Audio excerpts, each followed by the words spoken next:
अस्सलाम वालेकुम नाज़रीन, मैं सैदा नाहिदा खादरी एनआरके 24 न्यूज़ से।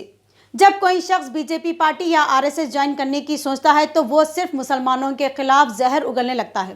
जैसे कि कांग्रेस पार्टी के लीडर फिरोज खान अब बीजेपी ज्वाइन करने की कोशिश कर रहे हैं और मुसलमानों के खिलाफ जहर उगल रहे हैं।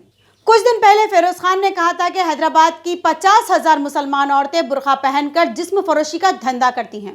फिर उसके बाद जीएचएमसी इलेक्शंस के दौरान फिरोज खान ने मस्जिद के सामने ठहरकर गलत अल्फाजों का इस्तेमाल करते हुए मुसलमानों को गंदी गालियां दी। और अब फिरोज खान एक तेलुगु टीवी चैनल पर अपना इंटरव्यू देते हुए कहते हैं कि हैदराबाद के मुसलमान पहले अपने आप को मुसलमान कहते हैं और उसके बाद एक हिंदुस्तानी। पर मुसलमानों की इस बात पर फिरोज खान को एतराज है। जैसे कि आप सभी लोग जानते हैं कि मुस्लिम मजहब में जब कोई बच्चा पैदा होता है तो उस बच्चे के कान में सबसे पहले अजान दी जाती है, लेकिन फिरोज खान की जाहिलपने की बातों को सुनकर ऐसा लगता है कि फिरोज खान जब पैदा हुए तो इनके कान में अजान नहीं दी गई। इसी बिना पर कांग्रेस पार्टी के सीनियर लीडर उस्मान अल हाजरी, जो एक हक परस्त इंसान है और कई सारी बंद मस्जिदों को आबाद भी किया है, इन्होंने फिरोज खान को मुंह तोड़ जवाब दिया और कहा कि फिरोज खान के खिलाफ सख्त से सख्त कानूनी कार्रवाई करेंगे। इसी की रिपोर्ट आप देख सकते हैं। బండి సంజయ్ వాక్యం ట్రూ ఇండియన్ లాగా అది కరెక్ట్. ఎందుకంటే వీళ్ళ పార్టీ చెప్పేది इस्लाम जिंदाबाद. हम पहले मुसलमान है बोलते, बाद में हिंदुस्तानी बोलते. हिंदुस्तानी भी नहीं बोलते, हम भारतवासी बोलते, हम इंडियन बोलते. हिंदुस्तानी भी बोले तो हिंदू आता बोल के वो भी नहीं बोलते. तो వాట్ ఎవర్ బండి సంజయ్ గారు చెప్పినారు అది టోటల్ రైట్. ఎందుకంటే ఓల్డ్ సిటీ ముస్లిమ్స్ ఫస్ట్ మేము ఇండియన్, నో ఫస్ట్ మేము ముస్లిం అంటారు. సో అయినా సర్జికల్ స్ట్రైక్ కరెక్ట్ కరెక్ట్. ఇండియాలో ఉంటే ఫస్ట్ ఇండియా. పాకిస్తాన్ కి జై కొట్టిన వాళ్ళు ఒక 20% ఉంటారు. కానీ నేను ఒక పాయింట్ అంటున్నా, రెఫరల్ టు కాంటెక్స్ట్. ఫస్ట్ నేను ఇండియన్ అని చెప్పరు. 100 లో 99 చెప్పరు. So that is the problem. First India, దాని తర్వాత రిలీజన్. అది వాట్ ఇస్ ఒక దేశభక్తి. సో సంజయ్ గారు చెప్పింది మాట రైట్. अस्सलाम वालेकुम वरहमतुल्लाहि वबरकातुह। नाजरीन, एक बहुत अहम मौजू जो मुसलसिल तकरीबन 10 दिन से एक ऐसा शख्स जो हमेशा मौकापरस्ती जिसका शार शिवा रही है, मुसलसिल दूसरी पार्टी को, बीजेपी को खुश करने के लिए 10 दिन, तकरीबन 12 दिन से मुसलमानों के खिलाफ जहर अफशानी कर रहा है। और बारहा आप लोगों ने, शायद आप लोगों की याद दहानी के लिए मैं अर्ज कर दूं कि गुज़िश्ता साल तकरीबन जब एमपी इलेक्शन हो रहे थे, उस वक्त उस शख्स ने ओल्ड सिटी में 50,000 मुसलमान बुर्खा पोश खवातीन इस्मत फरोशी का धंधा करती बोलकर बयान दिया था, जिसके खिलाफ वहीं से मैंने फ़ोन पर फ़ौरन इंतबाह दिया कि फ़ौरन अपने बयान को वापस ले लेना, माफ़ी चाहना, वरना FIR करवाऊंगा, कानूनी चाराजोई होगी। तो फौरी उस पर नदामत का इजहार करके माफ़ी चाह लिया वो शख्स। उसके बाद मुसलसिल ये हमेशा एक वतीरा बन चुका है। आप लोगों को याद होगा तकरीबन 2.5-3 माह पहले गांधी भवन में भी बुरखे के मुताल्लिक़ जिस तरह से रकेक हमले मुस्लिम खवातीन के ताल्लुक़ से बोगस वोटों के नाम पर जो नाज़िबा अल्फाज इस्तेमाल किया था, उस पर भी अल्हम्दुलिल्लाह मैंने उसी वक्त गांधी भवन में माफ़ी के लिए माफ़ी चाहने के लिए कहा, तो वो शख्स माफ़ी चाह लिया। बात यहाँ ख़त्म नहीं हुई। इसके अलावा इलेक्शन के दिन जब मस्जिद फिरदौस के पास जो वाक़या हुआ था, बोगस वोटों के नाम पर जो भी हुआ गलत है। अगर बोगस वोट अगर कोई इस्तेमाल कर रहा है तो कोई भी हो, चाहे मुसलमान हो चाहे गैर मुस्लिम हो, वो गलत है, जिसके खिलाफ मैं 2009 से मुसलसिल ये जद्दोजहद कर रहा हूं और बारहा स्टेट इलेक्शन कमीशन को और जहां जहां हो सकता वहां बोगस वोटिंग के खिलाफ और जो बोगस वोट्स है उसको डिलीट करने के लिए तहरीरी तौर पर नुमाइंदगियां करता रहा, यहां तक के हाई कोर्ट में भी रिट फाइल किया था। इसके अलावा जिस तरह से मस्जिद फिरदौस में जो वाक़या, वहां पर ठहर कर मस्जिद फिरदौस के बाहर मस्जिद के अंदर अम्मा को गाली देके बोले अम्मा को करा रही, वो शख्स जो मस्जिद का, जिसको कभी मस्जिद को जाना, एक मरतबा मेरे साथ मैं लेके गया था मस्जिद आबाद करने, तारागढ़ के आसार की मस्जिद ऊपर 2018 के इलेक्शन में जब मेरा ऐलान हुआ था कांग्रेस से, चलो मैं बोला मियाँ चलो अल्लाह का घर आबाद करेंगे। उस वक्त मैं मस्जिद में देखा, मेरे साथ वो शख्स चला। उसके बाद वो शख्स वहाँ पर मस्जिद के बाहर, आपको यह बताना ज़रूरी है कि मस्जिद फिरदौस के पास जो बयान दिया पुलिस के सामने प्रेस को वालों को, कि जिस तरह से मसाजिद में टेररिस्ट पनाह लेते, शेल्टर लेते, उस तरह से ये एमआईएम वाले मस्जिद में बैठ के बोकसिंग कर रहे हैं। मैं ये बात हमारे वर्किंग प्रेसिडेंट से भी कहा, शिकायत किया। ऐसी बात नहीं है, लोग ये समझ रहे हैं कि मैं खामोश बैठा हुआ हूँ, ऐसी बात नहीं है। मैं बोला कहाँ है, कौन सी मस्जिद में, हैदराबाद में या कहीं भी इंडिया में कौन सी मस्जिद में टेररिस्ट शेल्टर लिए हुए हैं। मैं सबसे पहले घुस के वहां से निकाल के उनका काम करता हूँ, पुलिस तो बाद में है। तो हमारे वर्किंग प्रेसिडेंट भी खायल हो गए, गलत बात है, इसके पागलपन नहीं है, ज्यादा जो भी गलत चीजें इस्तेमाल करते हैं उसका असर नहीं जा रहा, और शिकस्त फतह वो अल्लाह के हाथ में है, उस पर उनको यकीन नहीं है उस शख्स को। ये मुसलसिल अब इसके बाद अब नया जो बयान, इस सिलसिले में याद आप लोगों को याद दहानी करा दूं कि गुज़िश्ता 22 दिसंबर के दिन ये जो जिस तरह से मुसलमानों के खिलाफ और जिस तरह से पार्टी के प्रेसिडेंट के खिलाफ जो गलत बातें उस शख्स ने की, उसके खिलाफ मैं अल्हम्दुलिल्लाह पार्टी के प्रेसिडेंट को मैं ऑलरेडी कंप्लेंट कर चुका हूँ, डिसिप्लिनरी कमेटी में उसका कंप्लेंट हो चुका है। और फिर दोबारा उसके बाद मैंने रिमाइंडर फिर डाला लेटेस्ट इंटरव्यू का, जो ये इस इंटरव्यू से पहले दूसरे इंटरव्यू का, उस पर भी मैं रिमाइंडर डाला, इस शख्स के खिलाफ फौरी डिसिप्लिनरी कमेटी एक्शन लेना चाहिए, वरना जो होगा वो मैं आवाम को बोलने की ज़रूरत नहीं है। मैं एक पार्टी का पाबंद डिसिप्लिन एक आदमी हूँ, कहीं भी रहता हूँ तो अल्हम्दुलिल्लाह उसके साथ वफादारी करता हूँ, उस जमात के साथ अल्हम्दुलिल्लाह। तो उसके बाद फिर आज एक जिस तरह से वो सर्जिकल स्ट्राइक के बारे में 20% जो मुसलमान पाकिस्तान जिंदाबाद बोलने वाले, ये सिर्फ और सिर्फ बीजेपी को खुश करने के लिए ये बातें की जा रही है, और चूंकि बीजेपी में वेलकम नहीं किया जा रहा, इनके औकात मालूम हो चुकी है कि पूरे नामपल्ली डिवीजन में कॉन्स्टिट्यूंसी में 7,200 वोट आए, इनके औकात इनको मालूम हो चुकी है।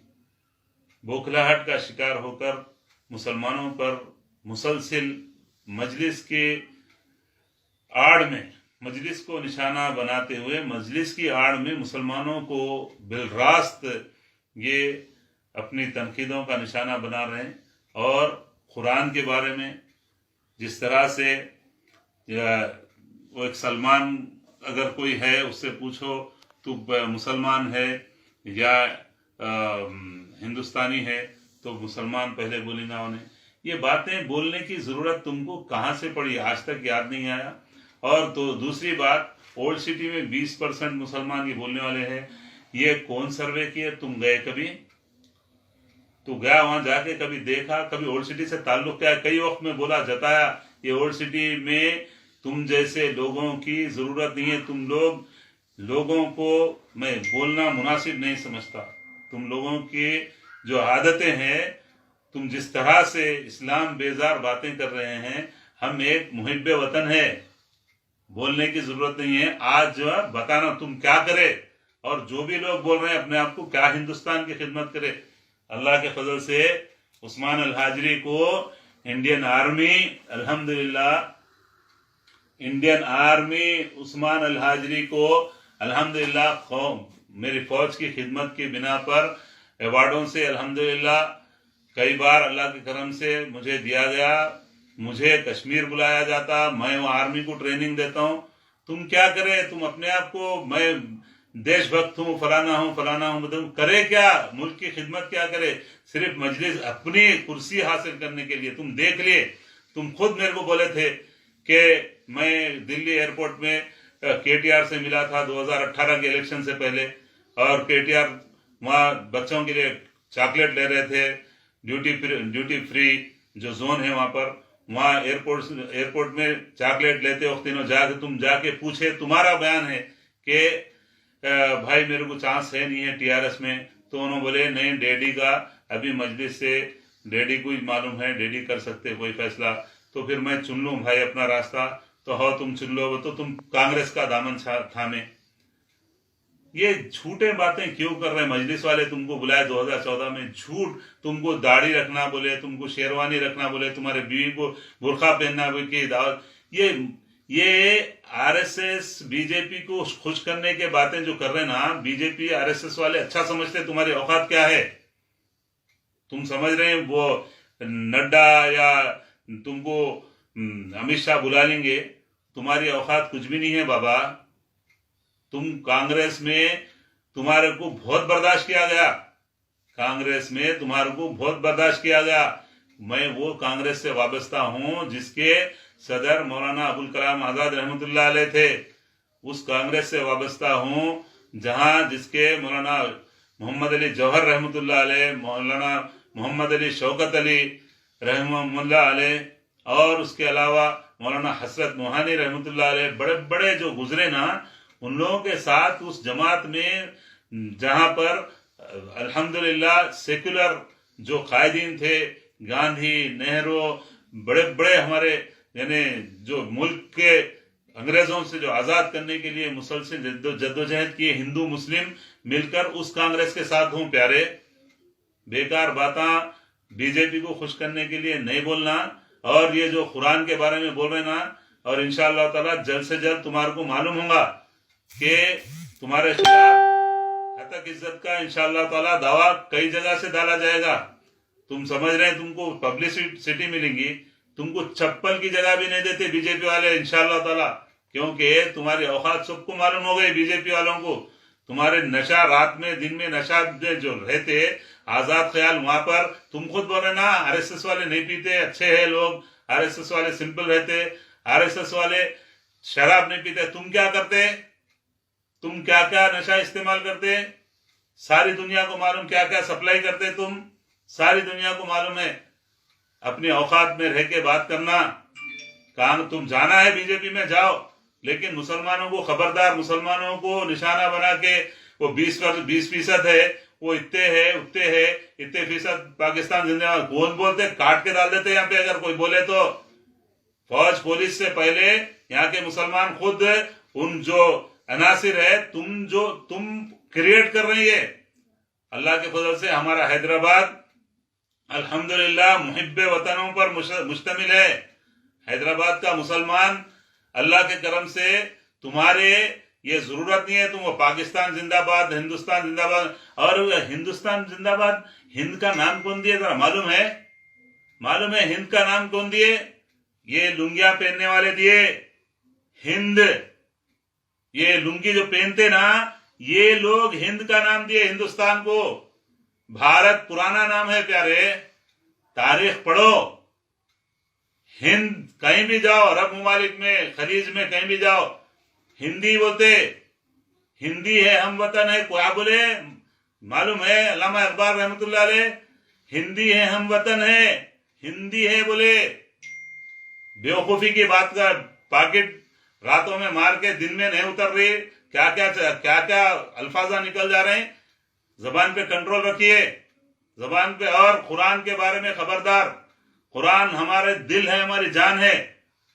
हम जिस तरह से हमारे मुल्क को जो सिखाया गया ना, मोहब्बत से मुल्क से मोहब्बत करना, हमारे नबी सल्लल्लाहु अलैहि वसल्लम सिखाए। जिस मुल्क में रहते हैं उस मुल्क से मोहब्बत करना है।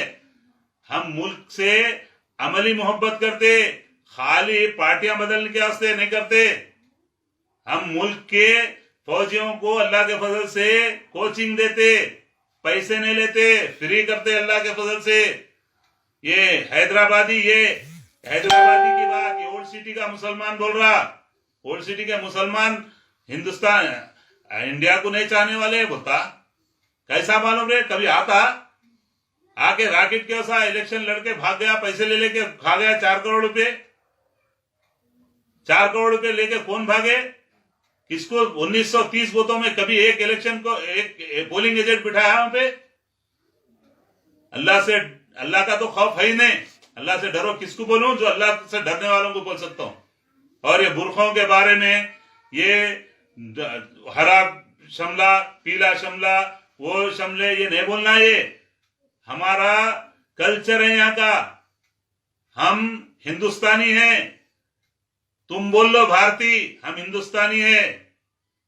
हमारे पास अल्हम्दुलिल्लाह शमले वाले भी, हरे शमले वाले भी, पीले शमले वाले भी, टोपी वाले भी, दाढ़ी वाले भी, शेरवानी वाले भी हिंदुस्तान से मोहब्बत करने वाले हैं।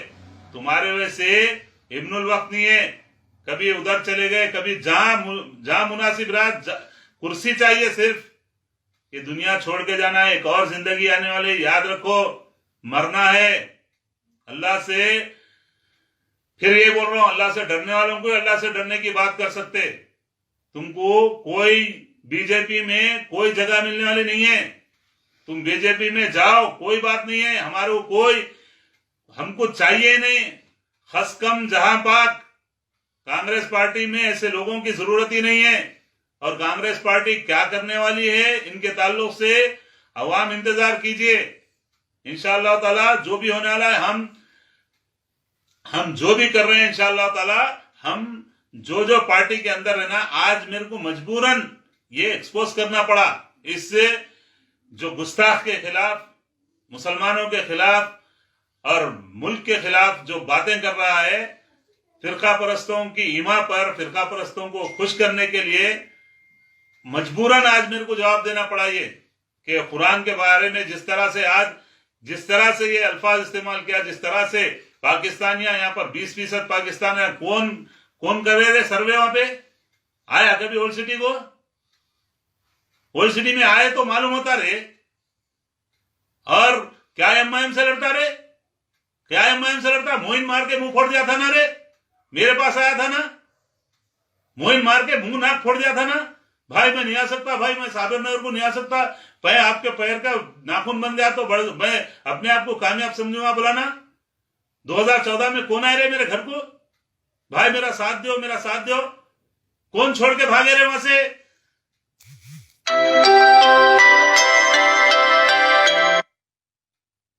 हबीबनगर नाले के पास से कौन छोड़ के भागे? टाइगर अपने आप को बोल रहा। अस्तगफिरुल्लाह। कभी कोई बड़ी बात जो है ना, चाहे जो भी बोल ले, अपनी तारीफ में जो करना कर ले, जहां जाना है जा। बीजेपी में हमको कोई एतराज नहीं है, जाओ बीजेपी में। कोई हमारे को, किसी से भी हमारे को कोई सरोकार, कई लोग एमआईएम में चले गए, कोई मसला नहीं है। उनके अपने मफादात थे, उन्होंने चले गए। हमारी लड़ाई जो है ना, एक मकसद के लिए, उसूलों के लिए हमारा इख्तिलाफ है। तुम्हारे वैसा जो असद की अम्मा बहन को गालियां देने वाले नहीं है हम। हमारा उसूली इख्तिलाफ है और हम बराबर करते रहेंगे। रही बात, मैं अवाम से भी गुजारिश करता हूं, इससे नीच आदमी के खिलाफ आप लोग भी जहां भी जो हो सकता कंप्लेंट कीजिए।